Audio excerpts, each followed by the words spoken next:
Hi, this is Andreas with Technically Speaking at Source Allies. Today we're going to talk about Git. Git101. I want to put together a series of Git lessons that maybe you could absorb in 5 or 10 minutes to get you started and fix some of the common pitfalls that I see people making when they are first introduced to Git. Okay, so maybe we should go through the agenda. We're going to start with some questions that we think newer Git users might have. We're going to walk through a very common Git flow, a process for getting a repo, making a couple of changes, and giving those changes back to the repo. We'll talk about a couple of caveats, things that we glazed over to keep it simple for new users. And finally, we're going to end each of these with a cheer. I think today I'm going to cheer pitter patter, let's get at her. Let's start with some questions. Who is this talk for? This talk is for someone who is fairly new to Git, is troubled by a request to use Git. So this might be a business person or a manager who talked to somebody and they said, hey, that would be great. Would you mind committing it? Would you mind getting it into Git? Or maybe you talked to one of your teammates on a team at school, or perhaps somebody at work who is using a different version control system than you're used to. And they say, we use Git here, here's a link to the repo. Or they might say, hey, do you have Git all set up? I want to clone. If you don't know how to respond to that, this talk is for you. It's for just getting going with Git. I want to give some background. I'm going to start with sort of what Git is. Git is both the protocol for communicating between a server and a client and like moving the files around, moving the data that is a repository around, as well as it's the command line interface. It's the command that you type things, git git, and then you type what you want to do, to clone something or add something or clean up. There's various commands that are underneath the sort of Git label. Git was developed as an open source project. It was originally intended to be the replacement source control sort of concurrent versioning system for the Linux kernel. Linux was on BitKeeper and there were some copyright issues, and Linus, one of the maintainers of Linux, decided, I'm just going to write a new one. None of these work great for us. We have a really big code base and thousands of committers. We can't use what's out there. We need something new. And Git was developed. This was mostly in 2005. It's been continuously developed and maintained since then.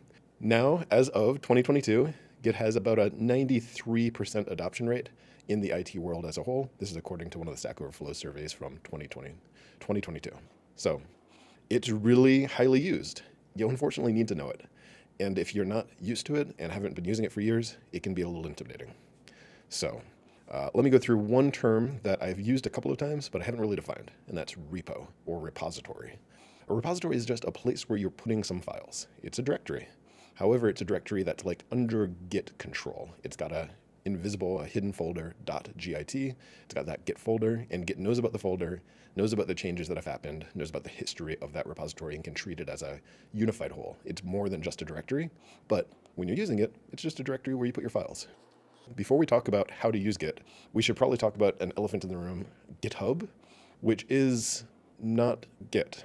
So, in the same way that Java and JavaScript are separate, GitHub and Git are separate. I like to think of GitHub as maybe like a big paper company. Could be like a paper company in the Northeast, some regional company or whatever. GitHub is Dunder Mifflin, and Git is the paper they're selling. You can buy your paper from wherever. However, GitHub is a really big player in Scranton, as it may be. GitHub has over 100 million developers worldwide. India is predicted to surpass US developers on GitHub in the next 5 years. So a lot of people use GitHub, and you probably need to know about it just to be able to talk about Git. So I'm going to bring up a couple of pages here, and these are just random repositories within GitHub. I've got the PEPs repository. These are Python enhancement proposals. It's been running for many years. It's well maintained. And if I wanted to grab it and see all the code on my own computer, I could click this link. I would copy this and then use some Git commands on my computer, which I'll show you in a second. So this is a public repo that has a lot of maintainers. There's hundreds of contributors. You can also have a private repo. This is one of my private repos. It just has some Kubernetes manifests for one domain. I'm the only committer, I think, to this, and potentially I could push to main. In a lot of situations, there'll be only certain places where you can put your code back, where you can give back, because they want to prevent just anybody in the wild, in the general public, from adding changes. So there's a pathway, there's a secured flow for how you get changes back into a repository, and most repositories, certainly public ones, will lock that down. But if you have your own private repository, and you can always make them in GitHub, you can go into My Repositories and click New, and make a new repository. This is another repository. This is my personal Kubernetes resources for one domain. I think this would be a good way to give an example of cloning, then adding, and then pushing, and like getting some files, some changes back to this repository. So if you've got a repository that you have the rights to change, grab this link. You can copy it easily and get it into your terminal. The command you're looking for is git clone, and then that link, that URL that you copied from GitHub. This will copy all the objects, everything in that repository, as well as all the history, into your local directory. So at that point, you should be able to see it lying around. There's the K8 resources. Note that that exactly matches the name of the repo. So by default, when you clone, it's going to make a directory and put all the files into that directory. And the name of the directory will be the name of the repository. You can change that. There's some command line stuff, some options to change that if you want to put it somewhere else. And as you look around in here, these files are exactly the same as these files. So you notice that we have workflows and disabled resources, some files, and we have the exact same thing here. Though I don't see workflows is underneath the GitHub directory, disabled resources, and some files. So you should see a one-to-one match between what you see in GitHub and what you see locally. Yeah, GitHub workflows. Cool. Okay, so I've got my changes down. I'm now ready to start thinking about, I've got the repo clone down. I'm now ready to start thinking about making some changes. So cloning made a copy. It's time to see what's up, see what's going on with this repository. Git status is a tool for telling you what you have changed, what's been modified, what sort of state that you're in. If you're in the middle of doing something, Git status will tell you what you're in the middle of doing. So if you just walk up to a friend's computer and they're having some trouble with Git, maybe the first thing you do is Git status. Where am I at? What's going on? At this point, I can see the branch that I'm on. I can see that I have nothing to commit and that my working tree is clean. A working tree is like the directory you're in. This is saying there are no changes that are staged, and this is saying that there's, no unstaged changes and there's no staged changes. So let's make some changes and see what that looks like. So after this, I'm just going to touch a new file. Touch in Linux will make the file. So let's touch test.txt. Now I have made a file. Let's see what that looks like on a status. So when I do git status now, I can see there's one untracked file, test.txt, and it gives me the instructions. Hey, if you want to add a file, why don't you use git add in the file name? So it's sort of leading you to the next step. Git status is a nice command that's intended for human use. There's some other Git commands that are sort of used for scripting or used internally within Git, but Git status is a good one. So is clone. These are things that you'll definitely be using. In addition to a new file, I'm also going to edit an existing file. So I'm going to edit the README. So I've got the README here. This is what it currently says. I think I want it to say other things. So let's have it also say, this is new. And I'm going to save that change. After that change, my status shows that I've modified the README as well as having this one untracked file. Okay, so you've made changes. Somebody gave you a repo and they said, hey, will you commit that stuff? And you've made the changes that you want to commit. But what does commit even mean? You can think of commit as packing up your changes. So it's deciding that this batch of changes, I want to give it an ID and give it a description. Before you commit it together, you need to choose what files do I really want to commit. It's possible to commit everything, or it's possible to commit one line at a time. I'm going to introduce you to the add command. Add is for taking something that is not staged, something that is untracked, and putting it into the tracking system and saying, I want to start batching this together for a commit. I want to add this to the things that I'm going to group together. So I've got two things here. This is the README that I modified and the test that I created. First, I'm going to add the test. So add test.txt. So this adds it to the stage changes. And after this, I can see the status. And there is a new file that is staged to be committed. And if I want to unstage it, even, it's nice enough to give me the command. I'm also going to add this README. And now when I do a status, I'll see that is staged as well. So you have one modified file, one new file, and they're both staged. Okay, so you've collected the changes you've made. Maybe you touched 20 different files and added some commas where there needed commas, dotted all the I's and crossed all the T's. You've done the stuff that you wanted to do, and you've grouped them together via git add to just the stuff that you're ready to commit. You say, this is my good changes. There might be some other changes lying around, but I don't care about them. I've got the stuff that I care about. Now you're ready to give it a name and get an ID back. So you're ready for git commit. So this is the name that you're going to give it. This is a description of the changes that you've made. So I'm just going to type what he did. So I'm working on an example of git clone status add so far. I'll save that.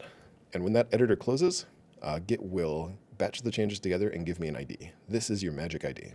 So if ever somebody asks you, hey, I saw you made a commit, what was it again? You might be able to just give them this ID. It should be unique within this repository. One of the nice things about GitHub is that you can search for that ID.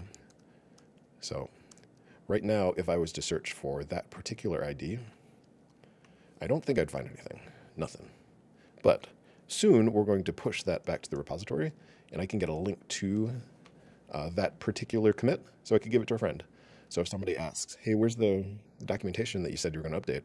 You can say right here, here's a link. So we've made a change after cloning the repository. We batched some changes together, and then we gave it an ID and sort of like finalized the batch with a description.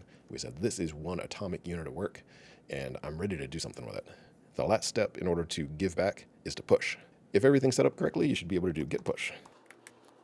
This is a place where you might run into some problems with authentication and authorization.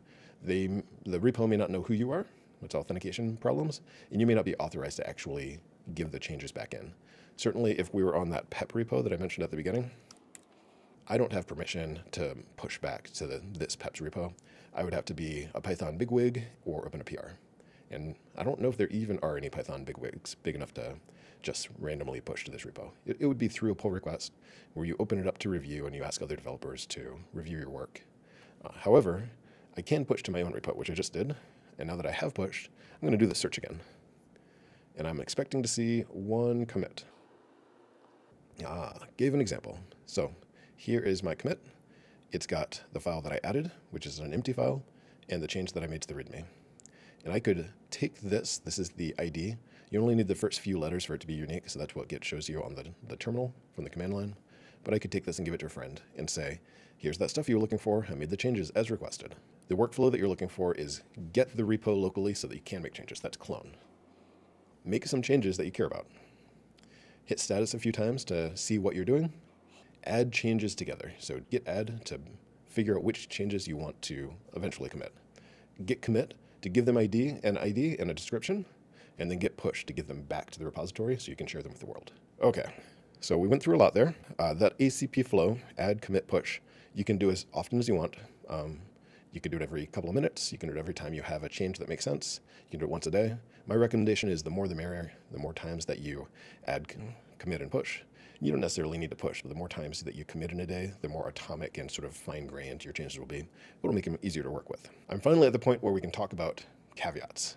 What doesn't work with this flow? We've glazed over a lot of stuff in order to get you to the point where you can make a change without too much effort. Permissions. I've mentioned this a few times. You may not have permissions to just plain push. You might have to work with your team to set up a branch or a fork. Those are out of the scope of this particular talk, but I hope to cover them in the future. Second is adding. Some people add via add-all or add-a, which does the same thing. You can also add dot, which is add everything in this directory, and if you're at the base of the repository, that adds everything. So if you use get add and add everything, that works. That totally works to add all your changes at once, makes it easy. There are other ways to do it too. You can also use a patch add, which walks you through every line of code that changed and asks you, do you want this line or not? That can get really tedious, but it does give you visibility on everything that you changed. So think about what your team's doing, ask them what their opinion is. If you're new to Git, just do what your team is doing, keep it simple, and once you're very opinionated like I am, then you can pick a fight about patch versus all. Okay, wrapping it up. You are now a Git guru. Okay, maybe not a guru, but you know your way around. You can make a change, and you can give that change to other people. You should be really proud of yourself. There are a lot of people who are tripped up just by it's in Git. As soon as somebody says Git, they tune out and say, well, that's too hard. I don't know how to do it. And you do. Thank you for watching this video. Thank you for your time. Pitter patter, let's get at her. That's my cheer. We're gonna do it on 3. Get your hands ready to go. I need them hot, that hot, hot heat. We're gonna count down from 3. And when I get to 1, let's all cheer. 3, 2, 1, pitter patter, let's get at her. All right, that was awesome. Thanks everybody for listening. This has been Andreas with Technically Speaking at Source Allies. If you have a topic that you want covered, send it to us. You can check out sourceallies.com to learn more about us. Thanks for watching, and we'll see you next time.